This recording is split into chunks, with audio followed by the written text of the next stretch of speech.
Okay, so here we are live. Welcome, everybody. Come on in.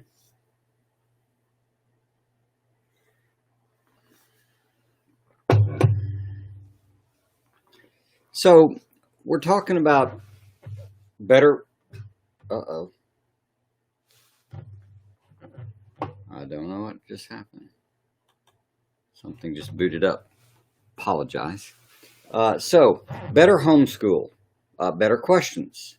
So, what I want to talk about with you today is how dramatically you can improve your homeschool just by changing the questions you keep asking. It can affect your parenting, your relationships, marriage, how you cook, how you train your dog, how you build friendships, how you handle the virus. It could be anything. So it's a big deal.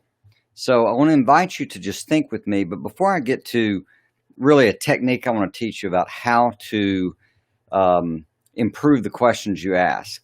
I want to explain a way to think about life and why this makes such a big difference. Okay, so what I want to start with is this fundamental point that human beings are 98%, 99% reactive. Everything going on is reactive. In fact, you're watching this right now through some set of reactions, either in the live stream that popped up that I was online, or you're looking around, or someone did a watch party, or something happened. You shared it, they shared it.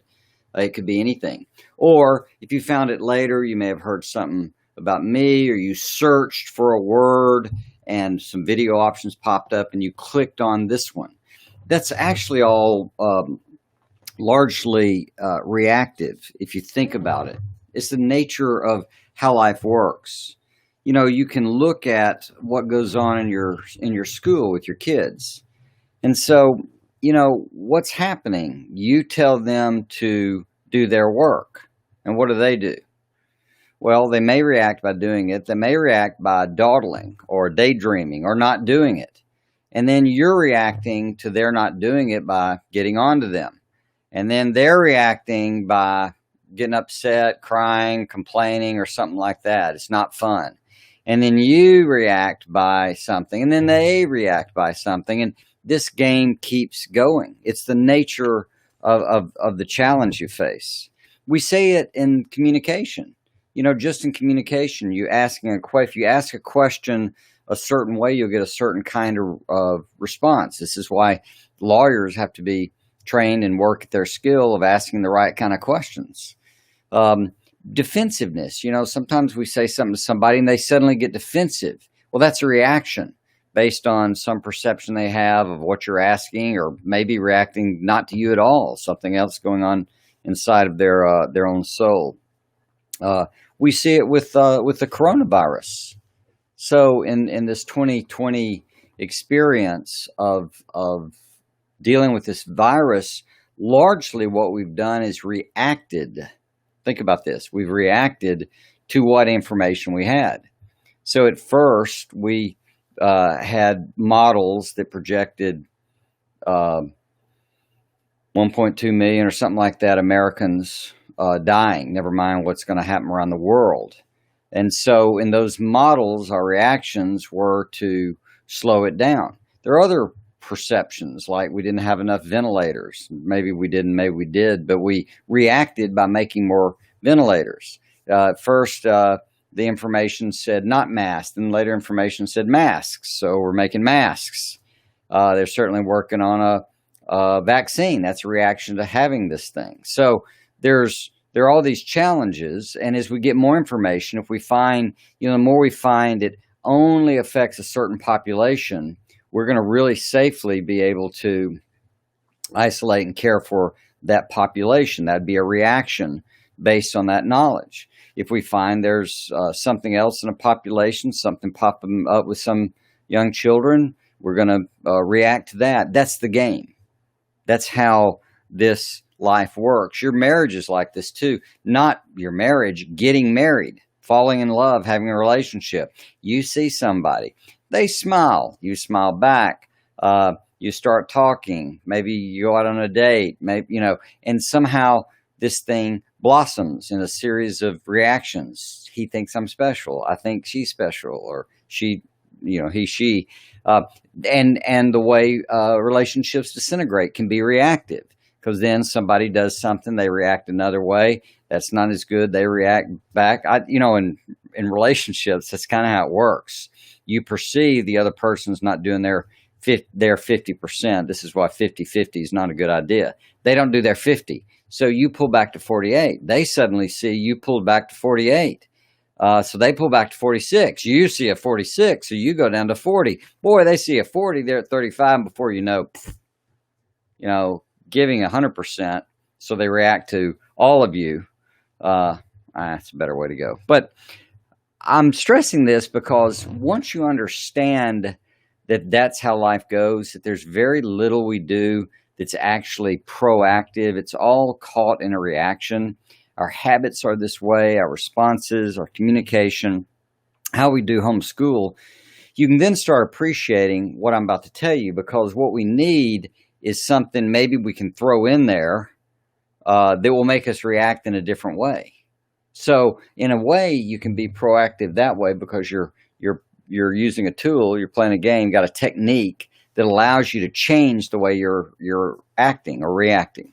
And I'm going to tell you, if you keep doing the same thing you've been doing with your homeschool, you're going to keep getting the same result. It's Systems 101. If you keep taking a certain approach you have to anything, you're going to keep getting that result.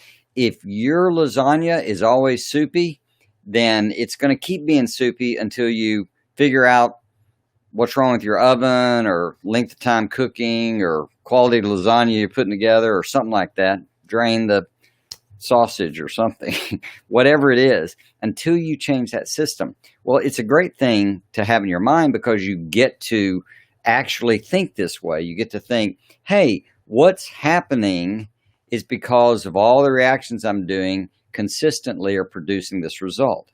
And if you don't like this result, the shortcut is going to be to ask a different question.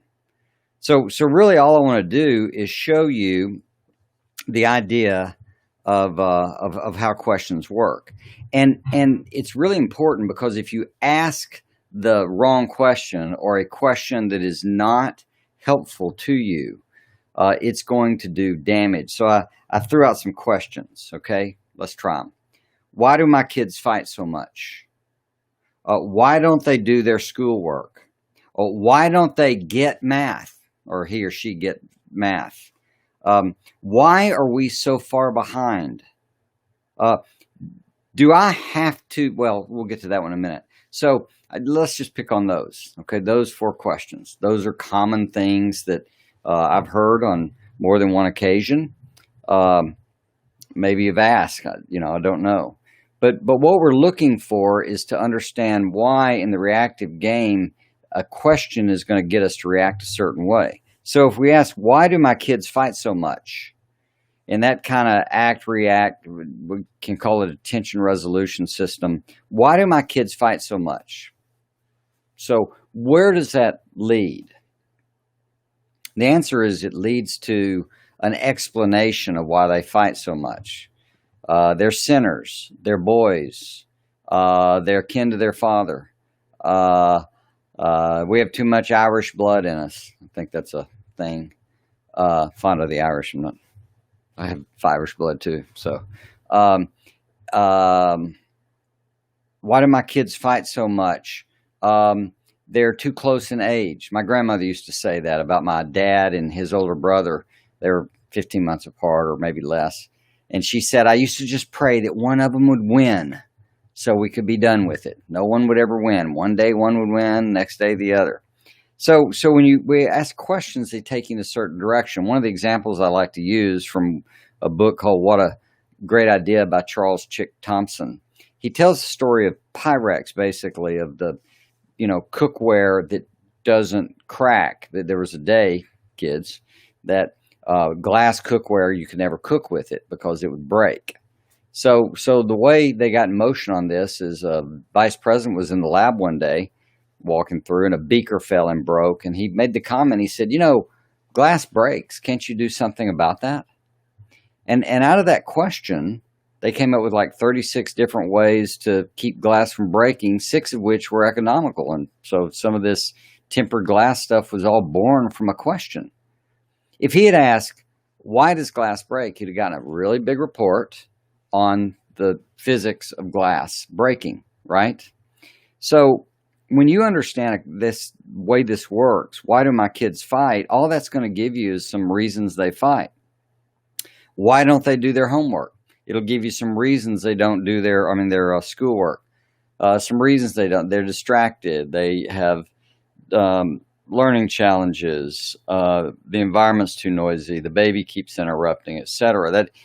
It'll generate excuses. And if that's what you want the question to do, that's great. But I don't see how that gets you anywhere. Why don't they get math? Well, that could be they don't have a math chip. We can't afford the right kind of tutor. But it's an excuse orientation. Why are we so far behind? Because there's too much to do. We're trying to compete with the school system. Why are we so far behind? Because we take a more relaxed priority on our family. So family's more important, but school gets behind. I don't know. All those things generate excuses. So here's the technique. What you want to do is write down any question. Those are fine to start with. And then ask the better question. And the better question is, what's the better question? And then you write that question down. And then you can add again, what's the better question on that second version, and get another better question. And you play with it until you get a really good question. So why do my kids fight so much? Okay, we've already explored that one. We could ask, how can I help my kids not fight? Right? How can I help them get along? It's a better question. Another question would be, how can we set this up for them to solve it themselves? That's what we finally did. How can we help them solve it themselves? And when we started asking that question, how can we help them solve it themselves? We started setting up a structure that encouraged the boys to solve their conflicts between themselves. So they were rewarded if they solved it, and they were not rewarded, other than rewarded, if they, continue to battle, especially in front of us all. So that's the game. If you ask a different kind of question, how can we help them solve it themselves? The reaction of your brain and whoever you work with is going to be to match that question. It's going to go in an entirely different, cooler direction, right? So let's pick on another one. Why don't they do their schoolwork? We had that one, right? Why don't they do their schoolwork? We came up with some reasons. So what's a better question than why don't they do their schoolwork? Yes. How can I help them do their schoolwork? How can I help them do the schoolwork themselves? What would help them the most? You might ask that question. You could ask specifically, what do they think? Here's a good question. What do they think the problem is? That'd be fun to find out, because it might be an issue. What you'll find is if you start asking these questions on schoolwork, it'll start dawning on you that some of this may be they don't have background in a subject, may need to back up, like they're trying to do math they can't do yet. That's sometimes it. Sometimes it's we don't have deadlines for them. We don't have a constraint in which to work and get it done. There can be other things, but continue to work with what's the better question will change everything. Why don't they get math? Stay on the same subject. What's a better question? One better question is, what math do they get? I mean, that's almost magical. If you could go back and find out what math does my child get, you may find out how far back they need to go. And then you could ask a better question like, how can we help them really learn the next thing in math? Another question might be, how do I know if they're learning? How do I know if they're really learning math? You could do that on reading comprehension. How do I know? How can we check their reading comprehension? That's a great question. But these are all coming from a starter question and asking, what's a better question? What's a better question? What's a better question? Let's pick on, why are we so far behind? Why are we so far behind? Rather than, what's a better question? Better question would be something like, how could we make sure our work's done each week? How do we no longer get behind anymore? Never mind the question of how do we catch up? Because that's one question, is how do we catch up? The other one is, how do we quit being behind? So to get behind, you've got to not do something, right? Each week, each day, something like that. And if you don't do things you're to do, then you're going to measure that as behind. So a lot of times I've watched moms give up on a subject for a while. And that's rarely a smart idea. You may have reasons, maybe a death in the family, maybe something, but giving up on a subject, like we aren't doing math and we'll do it in the summer, that's just going to get the child further behind because they're going to forget their math. Much better, honestly, better do 15 minutes of math a day for the next 2 months than to do no math and then do an hour a day until you're caught up. So much more profound. And that's would come out of a question, how do people learn? So a question of math, how do people learn math? Once you start thinking that through, how do they learn math? They learn a principle, and then they build on it, and then they build on it, and then they build on it. But they have to really learn it. If they miss it, they're in trouble. How can we stay caught up? And the answer is, I'm going to tell you the answer. The answer is, you're going to have a deadline, and it probably ought to be each week, that if we don't get our work done by end of work Friday, we're going to have to do, if you don't do school on Saturday, we did, but school Saturday will be all the finish up. And if it takes all day, it takes all day. That might sound cruel, but I'm going to tell you, then you start the next week fresh.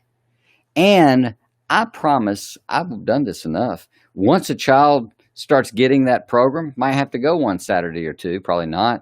But once they start understanding that they're going to have to make up for it on Saturday, they're going to be very motivated to get it done. Now, you can each day, you can either catch up each day. We have a certain amount we can get done each day, and then you got to catch up that day.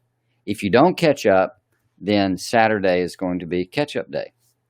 And that would be a solution. Might not be your solution, might not be one you like, but it's generated by starting to think about questions differently. So this is kind of a quick thought, but you're wanting to get a question down and then ask, what's the better question? Apply it to anything. If you want more people looking at your blog and you're asking, why don't people come to my blog or my YouTube channel? Well, that's a question that will come up with excuses of why. They don't know, they don't this, whatever. If you ask, how can I get people to come? How do I get people to subscribe? Well, you're going to go in a direction. Why don't you talk about things that interest them? Have something unique about your personality, something that's incredibly helpful. What's your niche thing? So all those questions, again, are generated from that. So I'm going to pause just a second and see if any questions, you have any questions about questions coming in. But to read, please put them up there and I'll do my best. What you need to remember is we're 99% reactive, almost completely. So our life is a constant game of reaction to what's going on. So if we set up things so that we can react in the direction we want to go. I learned this years ago. A friend of mine told me, if you want to learn to play the guitar, one of the things you do is you get a stand and you leave it out so it's easy to get to, as opposed to in a case in the closet because you won't remember it. Yeah, that's a reaction. That's a nice way to think. So when you understand that game, what I'm arguing is what you need to do in an area that you're not happy with is come up with a question, any question about it, right? Who, what, when, where, why, or how, right? And then ask, what's the better question, and write that one down. and then ask what's the better question. Write that down and do that until you get a really good question. And then, because we're reactive, if you'll keep asking yourself that question, put it on a note card, carry it around all day, keep saying, what's that question? Oh, yeah. Your brain and spirit and heart and other people around you and whatever will come together to give you a fresh answer because you asked a fresh question. You know, it's just simple. If you want a better homeschool, ask better questions. Thanks. See you tomorrow.